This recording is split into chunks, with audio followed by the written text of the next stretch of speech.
Sarap talaga yung pag mabablog ka, isasabihin mo at ikukwento mo yung mga nangyayari para naman magandang panoorin ng mga tao na susubaybay sa iyo. At kagaya ng nakikita nyo, ako'y nandito ngayon sa guest house at naglilinis na naman kagaya ng aming routine araw-araw. Sa hirap ng buhay ngayon, hindi na pwede ang maging tamad at hindi na pwede na ikaiisa lamang ang trabaho, lalo lang nga ngayon at lahat ay nagtaasan. Ang aking lilinisin ngayon ay 5 kwarto at dahil sa 5 kwarto na ito, kailangan ako'y maaga nandito sa bahay. Kaya lamang subalit datapwat, ako'y hindi na gising ng maaga at paggising ko'y late na nga ay ako'y nagpamuoy-muoy pa. Ay di syempre yung alas 11 kong punta ay naging alas 12 kaya naman ako by day at halhal ako pagtatrabaho at kailangan kong bilisan kasi ang 5 kwarto ay kailangan mga 3 oras ko siyang tatrabahuhin. Ganayan talaga pag ikaw ay nagpapanggap laang na masipag. Yung paggising mo sa umaga ay nagtatalo ang isip kung ikaw ay magpapamuoy-muoy lamang at ikaw ay magpapailang, hindi mo alam kung anong uunahin mo. Yung uupo ka, kakain ka, iihi ka, tatai ka, o pupunta ka na dun sa guest house kasi alam mong marami kang guest.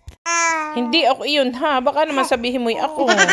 At kung kayo man ay may narinig na batang huhuni-huni, ay alam na ninyo iyon. Iyon ay ang aking batang munti. O ay siya, ibalik tayo dito sa aking sinasabi. Hindi mahirap ang pag-host dito sa Airbnb. Lalo nga at kwarto lamang ang ating iniho-host at hindi ang buong bahay. Talaga namang nung unay ako'y nahihirapan at bagay medyo gawid baga. Pakikipag-usap sa mga alam na ninyo Canadian, Amerikano. At ang pumapasok dito sa aming guest house ay hindi lamang nga iisang country o 2 country, kundi buong mundo. Magugulat ka na lamang at ako'y nag-i-interview pag ako may papasok na bisita. At tinatanong ko sila kung sila'y taga saan, ay talaga namang lahat na yata ng klase ng bansa ay meron nang nakarating dito sa aking guest house. At dati noon ako'y medyo nahihiya at dungubaga ako makipag-usap. Pero alam ninyo, ito pala talagang sanayan lamang. Kailangan ay hindi ka mahihiya at kailangan pag sila'y nakita mo, ikaw ay huminga ng malalim at kailangan sabihin mo ay confident kasi walang confident, walang kwarta. Oh, confident lang pala. Confident yung pala yung kwarta lang ang gustong sabihin.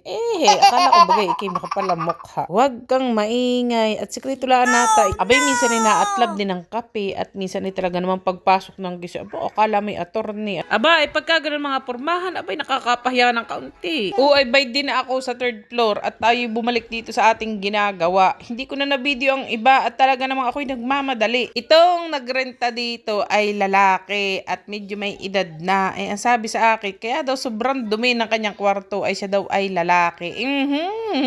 Parang gusto kong basura, kundi nga lamang at ikaw ay aking guest ay talaga namang ikay aking mapapagalitan ng kaunti at talaga naman ang kape kung saan nagsabog.